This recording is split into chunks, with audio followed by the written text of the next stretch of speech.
Ha Isten nincs, kérdezhetnénk, akkor vajon ki irányítja az ember életét?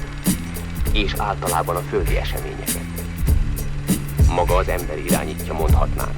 Ám ahhoz, hogy valaki irányítson, szükséges, hogy pontos tervekkel rendelkezzék valamelyes nem túlságosan rövid időszakra.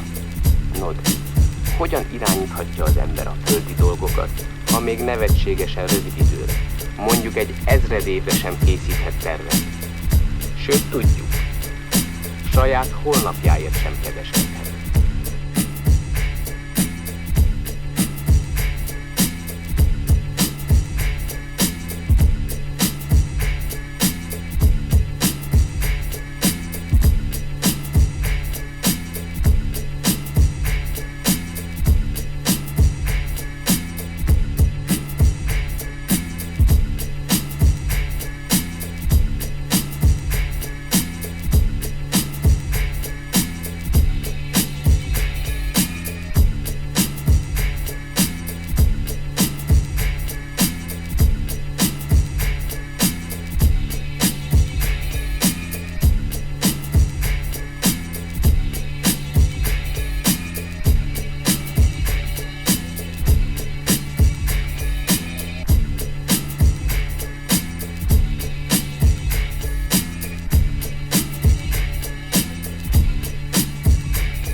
Ha Isten nincs, kérdezhetnénk, akkor vajon ki irányítja az ember életét?